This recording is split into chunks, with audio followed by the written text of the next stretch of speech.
the darkness, beyond the grave, to an unexplored dimension as we travel to the mysterious realm of ghosts. Journey with us into the world of ghost stories.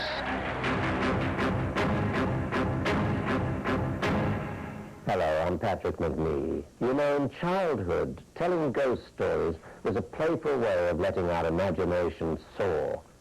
Young minds captured in a web of excitement, fear, and confused belief. Well, today, with the popularity of ghostly phenomena, it tends to raise a question. How much of what we thought was in our imagination was? Much of the area surrounding the Alamo harbors rumors of activity beyond our realm. Mommy wasn't touching the cards, I wasn't touching the cards, and the cards flipped. Is it Satan's presence throughout the hotel that the Tommyknockers are trying to warn us about? Buried treasure, floating phantoms, photographs revealing strange pictures, stories you would expect to find in the pages of a novel. But these stories are being told today with the setting in and around the famous Alamo, and of a history dating back centuries. Perhaps the town of San Antonio, Texas, has more to offer its visitors than your regular tourist attractions. I have heard things, doors opening and closing, windows opening and shutting, lights maybe flickering that should not. And they shut the doors behind them, and they said she just came all the way to the doors and started banging on the doors to let her in. And they just sat there, they couldn't understand what it was. Here at night, it's real spooky at night, and there's a lot of weird noises at night you can hear, especially when you're by yourselves. She was standing and watching us rehearse. Stayed probably 30 seconds to a minute, and then just very slowly disappeared. In recent years, San Antonio, Texas has become a favorite tourist destination. While this Fiesta City is known for its beauty and cultural activities, there is the other side. A part of its history time has not buried, giving those who bear witness a chilling reminder that the past here is not dead. Remember, this is one of the oldest cities in America. The first Europeans, the first Spaniards arrived here in 1691, and before that, there were Indian encampments here for 10,000 years. This is a very heavily populated area since many years past. The most famous attraction in San Antonio is the Alamo, standing still as a reminder of the bloody battle between Texas and Mexican troops in 1836. The accounts of the final days at the Alamo remain controversial, but the result, a painful lesson for the hundreds that died. Much of the area surrounding the Alamo harbors rumors of activity beyond our realm. It's as though there's something out there, restless and lost, with a need to find shelter in a familiar place. It came exactly from this spot right here. Nowhere else except this spot right here. Ruben Mendez is an employee of San Antonio's Alamo Dome, a 5-level arena home to major sporting events and concerts. Since its opening, there have been numerous reports of strange ghostly activity occurring in and around the Alamo Dome. It was about at 4:30 in the morning, and we were doing a changeover for one of the basketball configuration setup. And basically what happened, we came from this area, building this hallway right here, me and 2 other fellow co-workers, and we heard this kind of sound. The sound echoed throughout the halls, stopping and starting on the crew's every move. When Ruben approached the window, the loud rapping noise instantly turned into an eerie silence. Psychic Marie Simpson was called in to investigate. I saw the energy or the spirit of a young man who was on the outside of the building that I felt was trying to get in. I also felt the energy of a woman who had lived here many years ago. And I feel that she eventually died somewhere around here. And I feel that that's why I picked up her energy. Could the woman Marie is speaking of, in fact, be the same spirit spotted by a cleaning crew at the front entrance of the Alamo Dome one night? It was about 2, 3 o'clock in the morning, and they saw this, like, they said this woman just floating towards them, and she was wearing all black. And they just stood there for a while and watched her. The women couldn't believe their eyes. It wasn't until the dark figure neared the glass that they realized what was standing before them. But the belief that ghosts exist at the Alamo Dome is not only confirmed by the sights and sounds heard by witnesses, but by smell. In this case, lilacs. This ceiling right here is known to have its own little scent and coolness. That scent is so strong. They only last 2 or 3 minutes, and then it's gone. It's just like it was just never there. I mean, your hair stands up, and you get goosebumps, and you get chilled. The Alamo Street Restaurant and Theater has also reported ghosts of their own. Deborah Latham, the theater producer, is just one of many who have encountered Marguerite, a resident ghost of the establishment.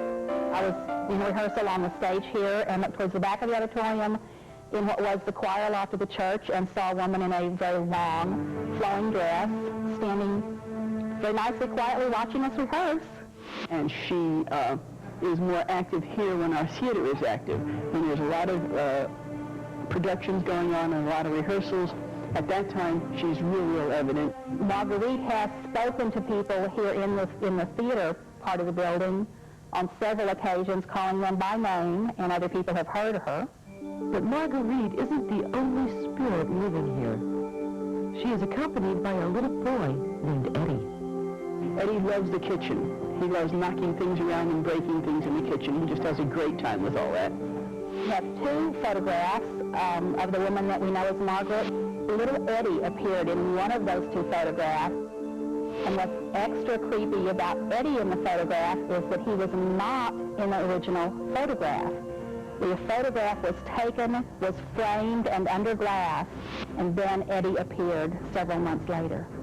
They want to be noticed. It must be frustrating to be completely unseeable by people. Wouldn't you want to do something to cause us to know that you were there and part of the family circle too? In fact, there was one local ghost that managed to get the attention of family members by persistently knocking on the wall. No one knew what was causing it. They put rat traps out. No, it wasn't a mouse, wasn't a rat. Well, what was it? And it kept rapping and tapping and tapping. And finally, maybe they removed the whole panel from the wall. And there revealed were some little chamois skin bags of gold coins and some silver. The homeowners were amazed.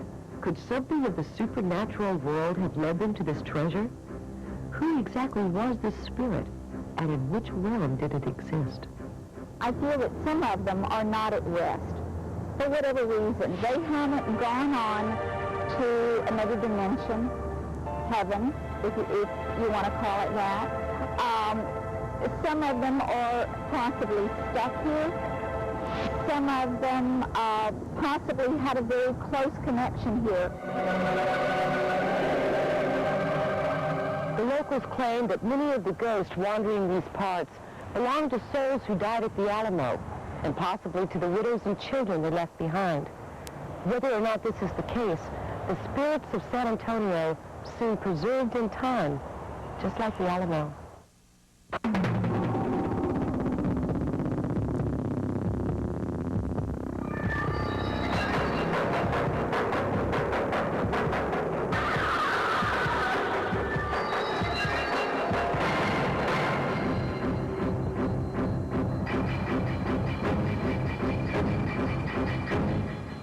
Our next story is a tale of the American Indian. They worshipped the earth and considered the land sacred. But could their devotion have been so great that even today their spirits linger on as reminders and caretakers of the past? When the Christensen family moved into their Palos Verdes home many years ago, little did they know about the family already residing there. Fred, then only a small boy, told his mother these fantastic stories about little strangers playing with him. Meta dismissed his little tales as an overactive imagination, until one day. The very first thing that happened, okay, that one really gave us the chills because I had a blue and white old-fashioned vase with a lid on it and a tassel. around it, and it broke. The lid broke, and it broke in so many pieces that you couldn't put it back together again. We just put it on the kitchen counter. That was in the evening. We all went to bed, and when we woke up the next morning, it came out, and I swear you, it was all put together with a tassel, just the way it was supposed to be. It freaked us out because there was no way any of us could have put it together with so many pieces. If nothing else, it unsettled the family. Even their cat, Boo, sensed something out of the ordinary was happening. But that was only the beginning. After that, it just started, things started happening. We would be lying in our bedroom, in our bed, and we'd hear the sliding door open for my kids' room, and footsteps coming out. We'd stop in the middle of the room. We'd be sitting in the family room, and we heard the light switch in the bathroom going on and off. Blow dryers going on when no one would be near the blow dryer. Hangers moving in the closet. My thoughts were nowhere near any ghosts or spirits or anything like that. Although Fred's experiences were more vivid, no one really gave any notice to his stories. All children told incredible stories, didn't they? It was a typical California summer afternoon when Meta had her first visual encounter. When I was sitting by my desk and I saw something on the corner of my eye, and I looked over and I saw this tall Indian. And I just didn't react immediately, then I just threw my face back again like that and see, what was that? And he was gone. He was gone. So then I ran outside because there was an Indian there, tall Indian. And there was no one there. And that's when I started maybe thinking a little bit more seriously about what Fred had seen. The strange part was that Fred's stories also included apparitions of two little Indian girls. I was watching cartoons and I would just focus on some place and just sit down, and I felt like the chair would be moving back and forth like a Ferris wheel or something. And I saw kids out of the corner of my eyes laughing and playing and pushing the chair. These little spirits had found a new friend in Fred, obviously unaware of how they scared him. When I was laying in bed, I felt like something tugging. The sheets weren't moving, but I felt like the pressure moving back and forth, like being pushed at me by my legs. So I called my mom in, and then I had to sleep in her room for that night. The family was reluctant to tell anyone about the strange things they'd been experiencing. People have a tendency to believe that it's in your imagination. But Meta did tell some friends. One of them knew the history of the area. Slowly, things started to fall in place. Centuries ago, Indian villages dominated the Palos Verdes Peninsula and San Pedro Bay. The beauty of the land inspired them to settle down, and there they stayed for hundreds of years. In my neighborhood, where we live by that encampment, it's the most natural area for the whole Indian encampment. They had the trading route that went all along the coast here, and they went over to Catalina Island and traded with the Catalina Island. It was inevitable with all the Indian villages that there would be Indian burial grounds. And it is on one such burial ground that the house is built where Meta and her family are living. Is it possible that Indian spirits are still roaming the land that they once inhabited? There's no doubt in my mind now at all that right where we live there are spirits. Yeah, there's no doubt about it. It took the family a long time to get used to these supernatural visitors. Now Meta feels there is a reason why they're still around. They might just be home. You want to be here, you know. If you're left in peace, it's like the sighting that I had outside. It was so peaceful because he was just walking up very peacefully. You know, it was just peaceful.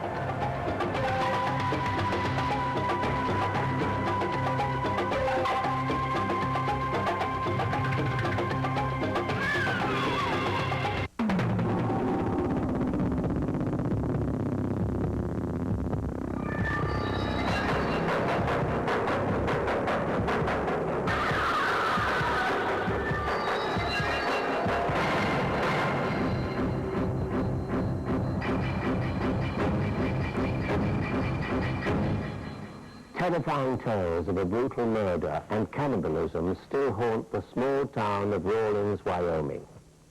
Although the prison has been closed for the past 15 years, when we visited, we found witnesses who claim this prison is still open and housing former inmates. Our next story asks, could a prisoner's cruel past condemn him to his cell for all eternity? Our story starts here, at the Wyoming Frontier Prison, formerly the State Penitentiary. The prison closed in 1981, but some believe the spirits of a few inmates still remain behind the prison walls. Some of the worst murderers in the history of Wyoming spent their last days in the death house before their execution. This is the death house, and I think this place in history sounds a lot different feels a lot different than any place else in the prison. The one that really scares me is the guy on the back side. This cell belonged to, I think, the worst murder in the history of Wyoming. When we do night tours, his candle always burned brighter or dimmer than any of the others. I don't know, I feel a little uncomfortable talking about it. There's many times the hair on your back will stand up. You're fully aware that something is there, yet you don't know. Pixie is tremendously scary. Even when you're doing tours and you're talking about him, as a tour guide, you always get a sense that this is maybe something you shouldn't be talking about. You'll get the creeps and the willies. And the candles will flicker. His will be straight. The other candles on the night tours will flicker. There's definitely something to the story, I'm sure.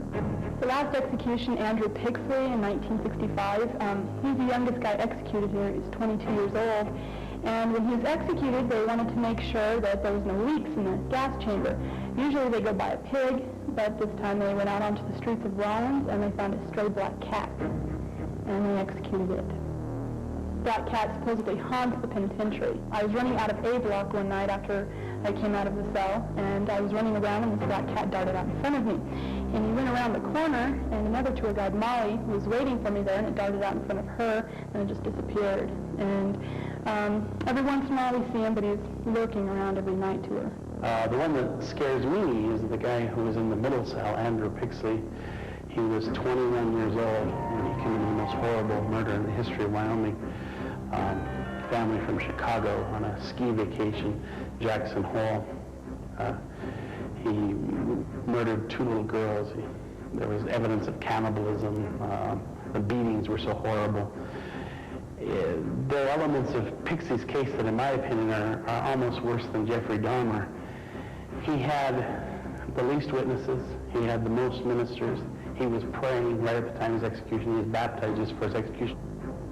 Andrew Pixley was described as the perfect psychopath. He had no conscience at all. He didn't remember any of the heinous crimes committed when they found him in the room covered with blood.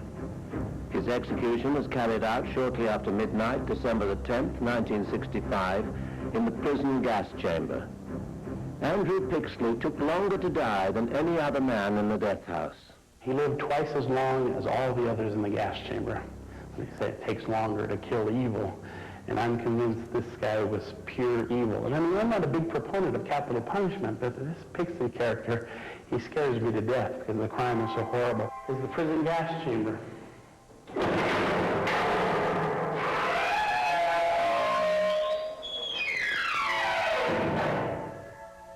Mechanics of the gas chamber. The warden pulled a pin in the side, dropped this handle. A bag full of cyanide pellets rolled into acid below the chair. Prisoner was unconscious in 10 to 15 seconds. They were all dead within 3 minutes, except for Andrew Pixley. The witnesses were in the back room. For the first execution, there were 47 people in this room. By the time Andrew Pixley was executed in 1965, there were 13 people. They changed the seals around the windows before the execution.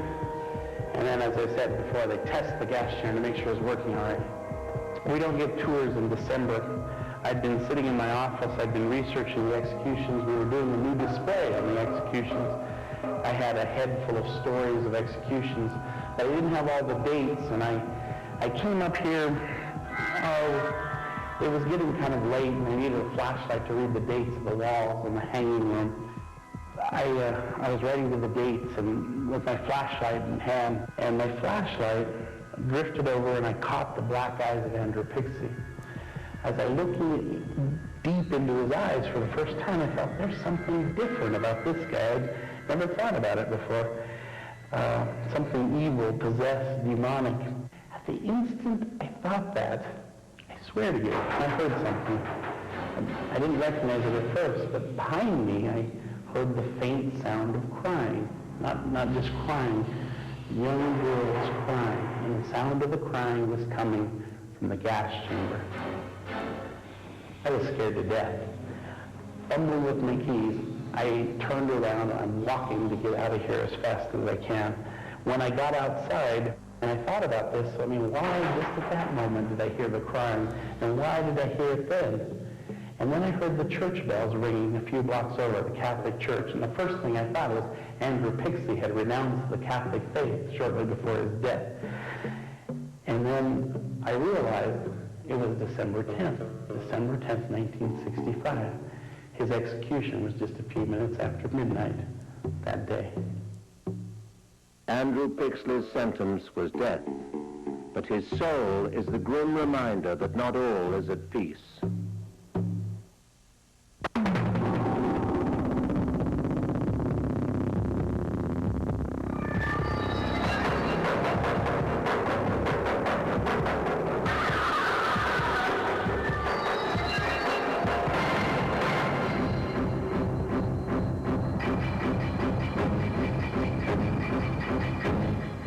This story takes us to a small schoolhouse in rural California, where one small spirit finds comfort. Her tragic death kept poor Harriet from starting her first days of school, yet her spirit could not be stopped from enjoying those good old golden rule days. Let's watch. Noises, smells, movement of objects, and even discernible sensations. All normal happenings when people are around. But if people aren't around when these things occur, the phrase about things that go bump in the night becomes a haunting reality. Little is known about hauntings, only that most hauntings have no apparent reason or purpose, or so the experts claim. Our story might just prove the contrary. It takes us to a small school in Gorman, California. It's quiet out here now. The children are in their classroom getting ready to start the day. There's also a little girl you may not have seen, named Harriet. You can't see Harriet because she died over 6 decades ago. But everyone here at Gorman Elementary School believes her spirit lives on. We used to say that she lived up in the heater up in the corner of my classroom, and it would just bang.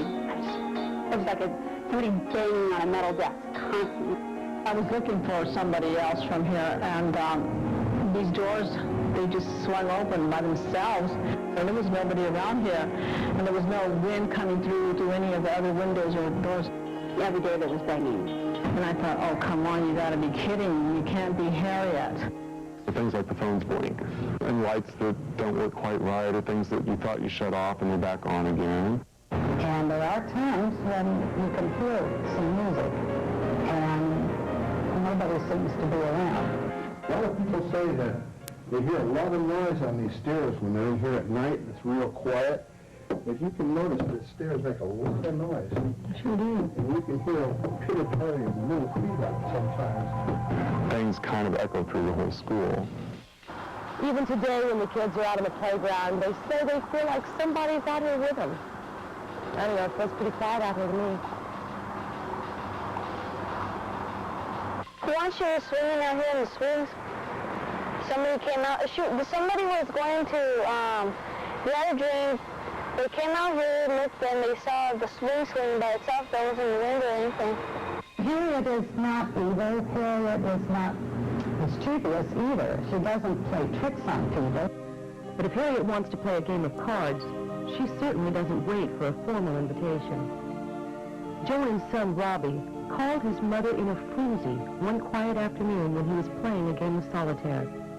Mom, the cards are flipping. Robbie, you've lost it. No, Robbie, the cards don't flip. And it was, Mommy, no, look. And the cards flipped. And I wasn't touching the cards. I wasn't touching the cards. And then there's the apple tree. In Joanne's classroom, a paper apple tree stands in the corner, decorated with 21 paper apples. On each of these apples, there's a name, one for each of the students in the class. And I was sitting at my desk and I'm counting my apples because something didn't seem quite right. So here was this extra apple that was not in the right place, and the apple was like way high. And there was no way that anybody could put that apple up there. And the apple had Harriet's name on it. Strangely enough, the students accepted this as a natural occurrence. They didn't seem to mind having an extra student around. So they more or less adopted her into our classroom. Harriet had her own desk. Harriet. Everybody else had a name tag. She had a name tag. She had a pencil. But where did Harriet come from? And why did she choose this school? The story takes us back to the 1930s. Behind the school and all around here in Gorman are fields, and Harriet's father was a farmer. Harriet would go to the field with her father. Alongside the field was the usual route for the local school bus. The bus with the school children inside fascinated the young Harriet. And so one day she was riding with her father on the tractor, and she saw the bus coming, and she wanted to go see how many children were on it and where it was going. So she jumped off the tractor and lost her balance and fell. Harriet's father didn't realize this until it was too late. The tractor killed Harriet instantly. He buried her there, right where she died. And according to the story, then when the school was built, it was built directly over Harriet's grave. The stage area is only one of the many playgrounds Harriet uses at this Gorman school. I suppose it's fitting she likes to play right here. I'm told she's buried right where I'm standing. Although her presence doesn't bother anyone, one still wonders why Harriet chooses this school to haunt.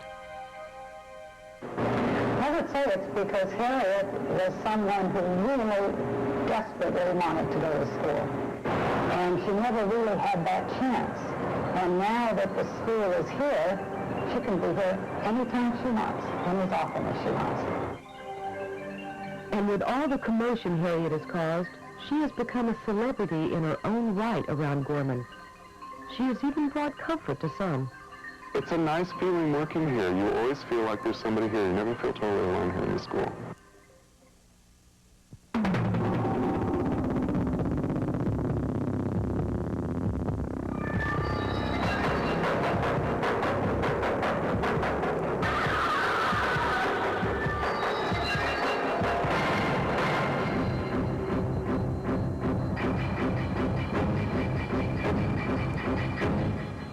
Antiques seem to hold a fascination for most of us. Locked within each piece is a glimpse of a lifetime gone by. In our next story, we find that spirits have a fascination with the remnants of the past as well. Let's watch as the new owners of some priceless pieces find they brought home more than they bargained for. Gothic backdrops and medieval castles. Perfect settings to expect roaming spirits and eerie visions. So nothing prepared us for the ghostly tales surrounding this ordinary family house in the middle of the desert, the house of Rusty and Bill Oster.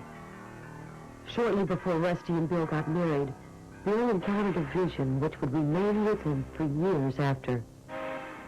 He was laying on the couch one evening and was wide awake, and all of a sudden this woman in a bride's gown appeared in the hallway, standing there with the veil and the whole bit. 3 weeks later, this lady that's kind of like a mom to me, she picked out my dress. We brought it home, and when he seen the dress, he just freaked because the dress was identical, I guess, to what the bride was wearing. The same as what I've seen. It made such an impression on them that today the dress has a special place in their bedroom. But this was just the beginning of many bizarre happenings surrounding the family. And we used to have a jukebox that would go on and off.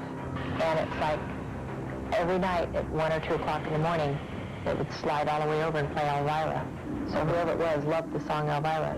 And then we explained it, oh, it's probably power surges or something like that. But same time every night, about 1:30 in the morning, the jukebox would go off. Oddly, these incidents didn't happen in the same time frame.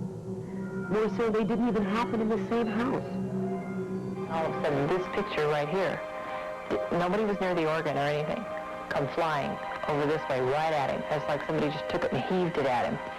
And he ducked and he, grabbing his hands going, whoa, whoa, and he broke the fall, and it didn't break, but it hit the carpet. And he turned around and he looked at me and goes, did you see that? And I said, oh yeah, I saw it. Well, I started laughing, right?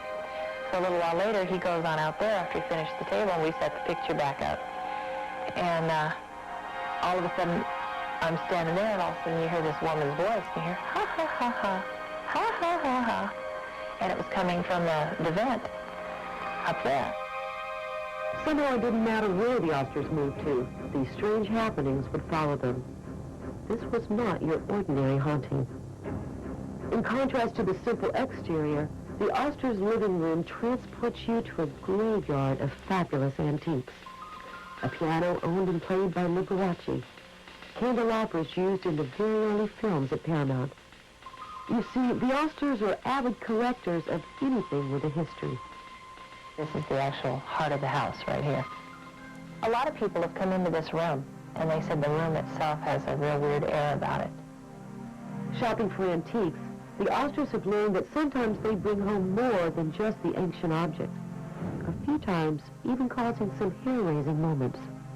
And I've always been intrigued with skulls, back in my era, that was a big thing, Halloween parties and all of this stuff. One day at a yard sale, Rusty bought a skull which was used as a candle holder. I didn't look at it that close. It was just a small one. From the time I brought it in the door, we had power surges. We had really weird stuff happening. We had bad luck. 5 cars in one day went down, and I lit this thing on the organ, and my mother-in-law walked in, and she just froze dead in her tracks. She says, did you really look at that thing? And I said, no, why? Turned out it was a human skull with ram's horns. I took the thing out in the middle of the street and busted it in a million pieces, and the minute I did it, everything just, our power come back on. It was all, I get goosebumps, it was all, a part of this whole deal. Another object attracted Rusty's attention. It's just a whiskey flask, and it was an antique. Well, it was nice and clean inside, and they had put a new liner in it and the whole bit. Well, I brought it home, and you could put water in it, shake it around, and pour it out, and you'd get water. Same thing with anything else, Kool-Aid, Coke, or whatever. I'd put whiskey in it, Jack Daniels, and shake it up and hold it for a few minutes, and you could pour it out, and it would come out white, powdery milk. That's another thing I got rid of real fast. So that's why I believe some of the objects you get a hold of sometimes can either be good or bad. And it just seemed like those 2 certain pieces, the longer I held on to them, the worse luck I had. These days, a mysterious house guest is wandering around the Osters' home. With the laugh, we figure, well, it's obviously female, and she's not real crazy about him, so. Even their dog senses her presence. She'll be laying there, and she'll be watching somebody or something. She'll turn around and She'll turn around and just stop and look at him and watch. And it's like she's watching somebody walk. And you don't see nothing there. There's nothing there. Or she'll cock her head and look at it, and it's like, they're looking at something. Like something's there. That we can't see it. And I really think that there are spirits and stuff out there that maybe missed a call or whatever and working to get there. Which of the many antique pieces the vanishing lady refuses to let go of remains a secret. I don't think it's evil or nothing like that. Just, I don't know, like the picture coming down is, I don't know how to explain it. I mean, it got my attention. Where other people might be scared out of their wits, the Osters take it all in their stride. I think, for some of the things that we've been through and things that have happened, there's something watching over us, and it's here.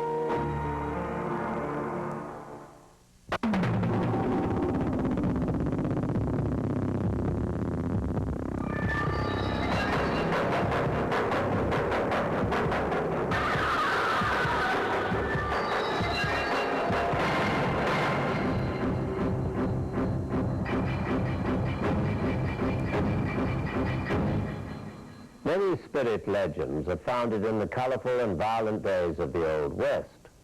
Well, we found a story where a bizarre string of tragedies led us to an old hotel, haunted, some say, by spirits stranded in hell.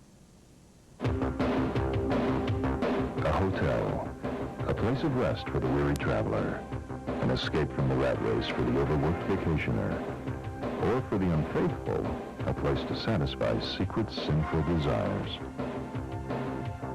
Each night in hotels around the world, hundreds of millions sleep in beds, not their own, without concern for who might have occupied the room before them, or what deeds, innocent or otherwise, were done there. If the room's walls could talk, it's certain we would hear many strange and disturbing stories, which would surely make us think twice before bedding down again in just any hotel. One old hotel we discovered in Northern California not only has its share of unsettling stories, but some say hides a horrifying secret as well. During the 130-year history of the Willow Hotel, it has caught fire and nearly burned to the ground numerous times. Following the most recent blaze, only the hotel's first floor was rebuilt. Legend has it that the fires are the work of ghosts, spirits of men who died violently in a now-defunct mine shaft, which lies 100 feet beneath the ground, on which the Willow Hotel stands today. They're called Tommy knockers, and what they are is, years ago when there was mines, they had the men above the mines who sent messages down to the miners thinking there was danger or if anything was going on, and they just did it in Morse code. It was the easiest way of telling them. One night, before leaving work, Allison believed she heard a ghostly message from one of the Tommyknockers. A few times I walked past the buffet, back and forth, just doing my closing shifts, and each time I would hear a tapping. This ominous tapping occurs in many places throughout the hotel, but as yet, no one has managed to decipher the messages the Tommyknockers are trying to communicate. Former hotel guest Vicki Neal believes they're attempting to warn us about something monstrous which Vicki herself has already encountered twice while at the Willow. The first incident occurred in the ladies' room of the hotel's restaurant. I was just getting ready to walk out of the bathroom, and I heard this, it was the most evil, most hideous laugh I had ever heard in my life. It was like a man laughing at me. And he was right there in the stall with me. I mean, it was just very bizarre, and it was just like an echo. It was as if someone had like an echo machine right there next to me or something. It was just like, like that. And it scared me. It was like, get me out of here. I don't want to be here. I don't want to come back. But she eventually did come back, this time armed with a camera and a friend who photographed Vicki in various parts of the hotel. When the photos were developed, one of them, incredibly, showed an image of the thing which had terrorized Vicki in the restroom. On this side of the photo, it's very different. I've had a lot of people look at this, and I've had the same reaction from everybody, saying, in fact, well, I have handed this picture to people, and they'll tell me, this is the devil. And Vicki isn't the only one who's had a demonic encounter at the Willow. Hotel owner Kevin Mooney recalls one unforgettable evening when he had a conversation with a man who was definitely no angel. One night I was in here in the winter, and this guy walks in a trench coat and sunglasses. He sits down and starts asking me questions about the ghosts.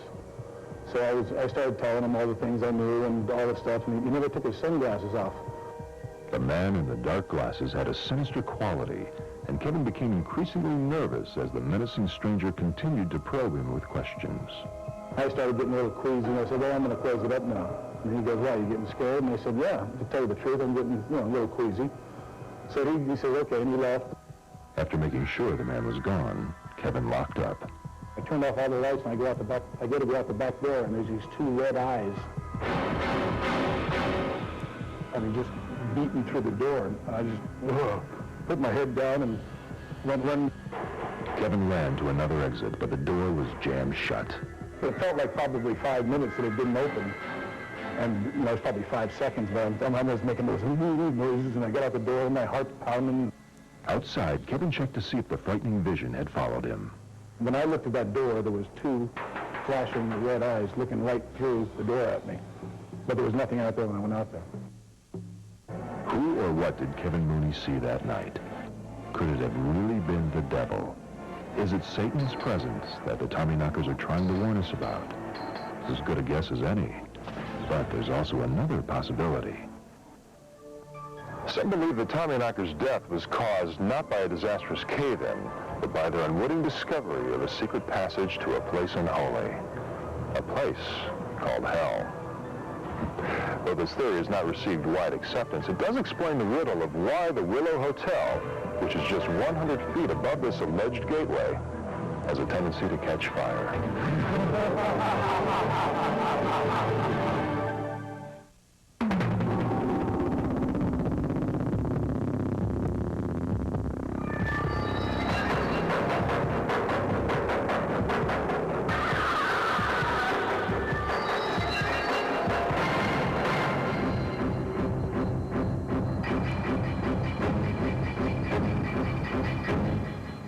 Stories like the ones we shared today are merely the tip of the iceberg. There are many more out there. Thanks for joining us. Until next time, this is Patrick Macnee for Ghost Stories.